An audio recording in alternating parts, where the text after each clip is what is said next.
I'm not going to change my personality. Ain't nobody, they can't fire me. I make too much money to get fired. So they can't fire me. Charles Barkley is tearing up the script at ESPN, and Shannon Sharpe is straight up heated about it. Barkley just locked in a wild $210 million deal, and now he's moving like a man who answers to nobody, skipping appearances, brushing off management, and basically daring ESPN to show him the door. Meanwhile, Shannon's stuck watching from the sidelines after getting cut from the same network over a messy scandal. And now, Shannon's calling ESPN out. He's wondering how Barkley gets a free ride while he got booted. All this while Shannon's tangled in lawsuits, getting hit with morality clauses, and dealing with a boss who's got him under a microscope. But Barkley? He's got no leash. He's out here flashing his power and throwing major shade. It's like he's holding up a mirror and telling Shannon exactly why he's no longer in the game. So, what makes Charles untouchable while Shannon gets the axe? Let's break it down. Chuck recently sat down with Dan Dakich on Outkick and didn't hold back. He straight up said he's not talking about the Lakers, period. Doesn't matter who's signing the checks, Barkley's gonna speak his truth, and if ESPN doesn't like it, they can leave. Most people would be on their best behavior for that kind of money. They'd say whatever their bosses told them to. But Chuck? He's untouchable, and he knows it. ESPN can't afford to lose him, and he's making that crystal clear with every move he makes. Charles Barkley straight up said, "Ain't nobody. They can't fire me. I make too much money to get fired, so they can't fire me. First of all, if they fire me, they gotta pay me for 7 years, and I'm gonna quit way before that. But if they wanna fire me, I'd love it." He's not bluffing either. I can tell you, I also spoke as co-chairman of Disney, the boss, Jimmy Pitaro, who made it very, very clear we are taking this matter very seriously. Barkley's flexing hard, saying the only decision he's making these days is how long he feels like working. He's got no fear. He said it loud and clear. Nobody at ESPN is gonna tell him what to say or do. Period. And why should he be scared? The man inked a 10-year, $210 million contract back in 2022. That's not just a deal. That's a power play. He's the face of one of the biggest pre-game and post-game basketball shows on TV. Here's the kicker. These big TV contracts, that money gets paid out no matter what. So firing Barkley for bending a few rules would backfire big time. ESPN would still owe him that $210 million. That's why nobody's touching him. And unlike some of the other ESPN faces like Stephen A. Smith or even Shannon Sharpe, Chuck's not trying to grind until he's pushing 70. He's not in it for the long-haul hustle. He's looking for the exit door on his terms. The others, they still want that next deal lined up, so they've got no choice but to play it safe and keep the bosses happy. Earlier this year on NBA TV, Charles Barkley had jaws on the floor when he said, "I ain't going nowhere other than TNT, but I've made the decision myself that no matter what happens, next year is going to be my last year on television." And no, he's not bluffing just to grab a better deal. Chuck laid it out. He's already had talks with other networks, and he's not signing with any of them. That means Barkley's got nothing to lose in all this drama. And when he sat down with Outkick again recently, his energy hadn't changed one bit. He said he's been talking with ESPN about how long he'll actually stick around. Yeah, technically he's still got 7 years left on that massive deal, but Chuck made it real clear. He's not staying for the full ride. Radio national shows, and I said I don't want to talk about LeBron James every freaking day or Brett Favre or Aaron Rodgers or all the bullshit you got to talk about. I don't want to do that every day. Now you're going to ESPN, and you've been critical of ESPN, particularly their coverage of the Lakers. What are your thoughts as this is your last season heading over? Yeah, Dan, I'm not going to change. I'm going to do what I want to do. Nobody's going to tell me what to say or what to do. I thought I get upset. They're like the Lakers are contenders. I'm like, no, they're not. No, they're not contenders. You know, Kendrick Perkins, who don't know his ass from a hole in the wall. He's like, the Lakers are contenders. Lakers are contenders, and I said, they're not contenders. And here's where it gets wild. If ESPN tries to cut him early, they still got to pay him every penny of that $210 million. That's a guaranteed payout. So even if he walks early or they show him the door, he's still cashing in. But Chuck's not making life easy for ESPN either. He told them straight up he's not doing any extra shows like Get Up, First Take, Sports Center, or whatever else they try to throw him on. Most folks thought that would be the obvious next step once he moves over to ESPN, since TNT Sports lost their NBA rights and ESPN is picking up inside the NBA. Now Chuck's headed to ESPN, but don't expect him to play nice. The network's gonna want to squeeze every dime out of their investment, but Barkley's already putting up walls before he even walks through the door. Earlier this year on NBA TV, Charles Barkley had jaws on the floor when he said, "I ain't going nowhere other than TNT, but I've made the decision myself that no matter what happens, next year is gonna be my last year on television." And no, he's not bluffing just to grab a better deal. Chuck laid it out. He's already had talks with other networks, and he's not signing with any of them. That means Barkley's got nothing to lose in all this drama. And when he sat down with Outkick again recently, his energy hadn't changed one bit. He said he's been talking with ESPN about how long he'll actually stick around. Yeah, technically he's still got 7 years left on that massive deal, but Chuck made it real clear. He's not staying for the full ride. And here's where it gets wild. If ESPN tries to cut him early, they still gotta pay him every penny of that $210 million. That's a guaranteed payout. Agreed to a 10-year deal with TNT that's estimated to be worth over $100 million. Let's be honest, Barkley is arguably one of the most popular sports studio analysts out there, and he's in a landscape where salaries for sportscasters have just changed dramatically over the years. And if TNT were to let him go, it'd just be terrible. So even if he walks early or they show him the door, he's still cashing in. But Chuck's not making life easy for ESPN either. He told them straight up he's not doing any extra shows like Get Up, First Take, Sports Center, or whatever else they try to throw him on. Most folks thought that would be the obvious next step once he moves over to ESPN, since TNT Sports lost their NBA rights and ESPN is picking up inside the NBA. Now Chuck's headed to ESPN, but don't expect him to play nice. The network's gonna want to squeeze every dime out of their investment, but Barkley's already putting up walls before he even walks through the door. But here's the thing. Chuck's not trying to hustle. He's made it loud and clear. He doesn't want to be overworked, and he's not about to fake the enthusiasm either. On top of that, he's got zero interest in sharing the spotlight with folks like Stephen A. Smith or Kendrick Perkins. And Chuck didn't hold back. He even said Perkins can't tell the difference between a hole in the wall and his own booty hole. Yeah, he went there. So the chances of seeing those two side by side on camera? Zero. Chuck's already turning into a full-blown headache for ESPN. He's breaking the rules, refusing extra work, shading co-workers, and walking away untouched. And you know who's really feeling salty about it? Shannon Sharpe. This is the same network that gave Shannon the boot over a lawsuit, and now he's watching Barkley get the VIP treatment for doing whatever he wants.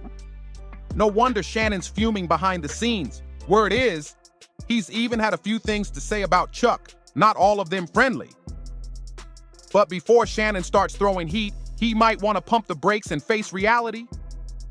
Him and Chuck, they're not on the same level. Let's keep it real. Barkley's got legacy, personality, and that larger-than-life pull that networks fight over. According to the New York Times, ESPN might be cutting Shannon a solid $6.5 million a year just to argue with Stephen A. 2 days a week on First Take.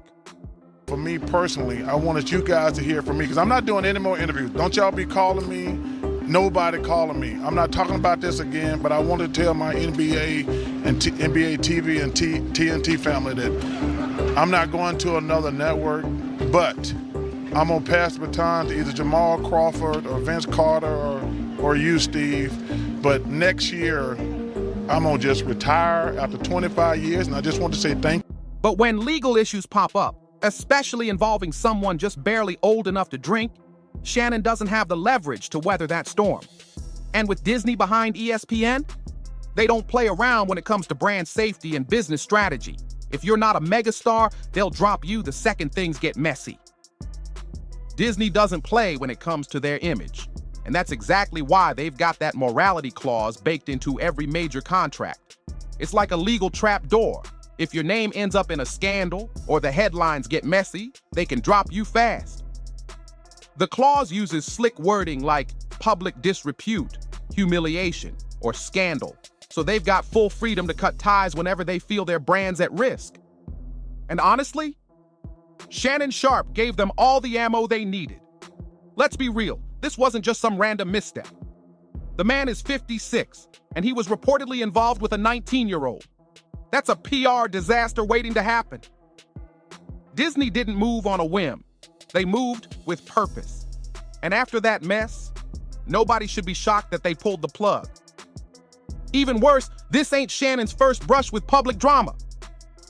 Remember that Instagram fiasco last year? When everyone got a front row seat to his private life? After something that messy, you'd think he'd be more careful. Maybe have someone sign an NDA, something to keep it under wraps. But nope, here we are again.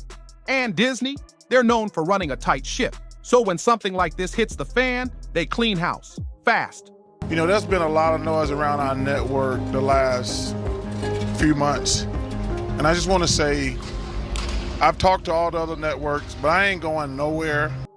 Word on the street is they didn't just suspend him, they may have banned him entirely. One insider even claims Shannon's ESPN career is officially over. Another source said there's already talk inside the company that Shannon's name is off the table completely.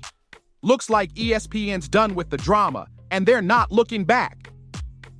I tapped in with a source who's close to the ESPN production scene, and they told me that Shannon Sharpe is still showing up for First Take on Mondays and Tuesdays. So if you don't see him the rest of the week, that's just part of the schedule. Not a suspension, not a quiet firing. But don't get it twisted. Those insider rumors aren't just noise. Even Stephen A. Smith admitted he spoke directly with Disney's CEO, and yup, they're taking Shannon's scandal very seriously. Now, Shannon might be mad at the network, but let's be honest. He wasn't exactly building strong ties at work. According to a source, he was once accused of choking a female production assistant while he was still at Fox Sports. That's way before the $50 million lawsuit drama even started. The alleged incident supposedly happened while Shannon was co-hosting Undisputed between 2016 and 2023. And here's the shocker. He wasn't fired over it. The only decision we've been making is how long I'm on work. And I've been going back and forth with TNT for the last 2 months, whether I'm gonna work 2 years or 3 years. But if I really wanted to, I could stay for 7 years, which there's no chance of that happening. Zero. Instead, reports say Fox settled with the woman for several $100,000 behind the scenes. Of course, a rep for Shannon came out denying the whole thing, saying there was no choking incident involving him on the FS1 set. But still, the story's out there, and it's not a good look. Add that to the legal storm he's facing now, and it's no wonder Disney's keeping a close eye. This ain't just about bad press, it's about trust. And right now, Shannon's walking a very thin line. So here's what went down. On one occasion, Shannon and some coworkers got into what was described as light physical interaction in a playful setting. Fox Sports later chose to handle the whole thing behind closed doors. Their official line? If you want the real details, contact Fox directly. But fans aren't buying that corporate spin. And let's be real, these playful incidents don't just blow over without some serious behind-the-scenes cleanup. What really had people scratching their heads is how Fox didn't fire Shannon right then and there. But hey, that's Hollywood for you. In this industry, star power can buy you second chances. If you're valuable enough, even serious situations can get swept under the rug. Now, technically, Disney and ESPN could have kept Shannon too, even with all his legal baggage. But doing that, it would have been a PR nightmare. Former SportsCenter anchor Sage Steele didn't hold back. She blasted the network for how they handle controversy. On X, she wrote that Disney's system is broken and called out how conservative views seem to get punished more than questionable behavior. I can tell you, I also spoke to co-chairman of Disney, the boss, Jimmy Pitaro. who made it very, very clear we are taking this matter very seriously. And we are looking into this very...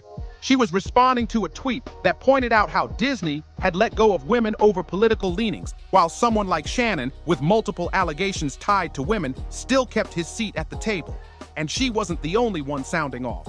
Former ESPN host Ashley Brewer-Kaminsky joined in, recalling how she got chewed out by her boss just for posting a photo with a Republican congressman and a UFC fighter during a McGregor fight. LOL. Meanwhile, Sage Steele herself got suspended for criticizing ESPN's COVID vaccine policy. Compared to that, Shannon's situation seems way more serious. So imagine if ESPN had kept him. Ex-employees would have lined up real quick with wrongful termination lawsuits. It would have been a legal circus, and Disney knows better than to open that kind of floodgate.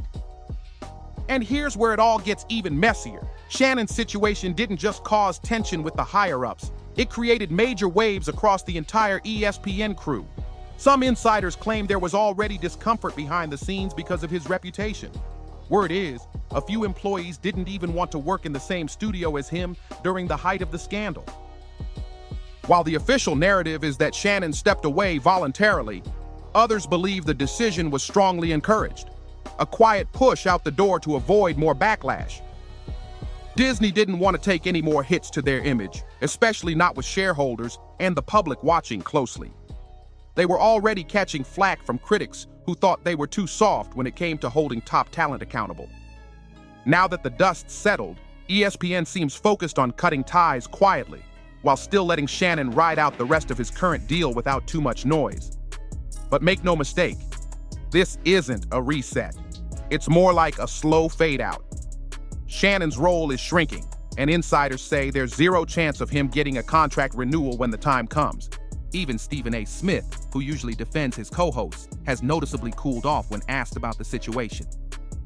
No more public praise, no more social media shout-outs, just silence. That says a lot. Behind closed doors, ESPN is reportedly already looking for a replacement to fill the seat across from Stephen A. long-term. They want someone who brings heat without bringing controversy.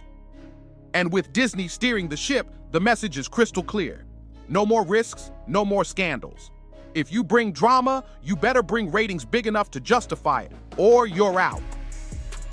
So in the end, cutting Shannon loose was really just Disney and ESPN doing damage control. Barkley might be a rebel, sure, talking retirement, skipping extra shows, refusing to play by the book, but he's not dragging the brand through legal firestorms. Compared to Shannon, Chuck's practically a model employee. That's why Shannon was easy to cut. And Barkley? Not so much. Even Stephen A. Smith, Shannon's biggest supporter, wasn't shocked when the hammer dropped. He admitted it straight up. When the news came down that he and ESPN had mutually agreed that he would need to come off the airwaves of ESPN, it was a blow. A blow to the show, a blow to me personally, because I'm going to miss him. But it was not a surprise. He was working at Disney. I've been at Disney since October of 2003. I know this place. I know the worldwide leader that is ESPN. Translation: Shannon's exit was written in the stars the moment his name got tangled up in controversy. Charles can bend rules and push boundaries, but he's still valuable. Shannon? Not so much anymore. That's just how this game works. So yeah, Shannon might be mad, real mad. But before he ends up making things worse, maybe it's time for him to step back, think hard, and realize this was a storm he helped create. But what do you think? Is Shannon right to feel betrayed? Or is he just upset that Barkley gets to break the rules without consequences? Drop your thoughts in the comments below. Don't forget to like, subscribe, and share if you're rocking with the content. And we'll catch you on the next one.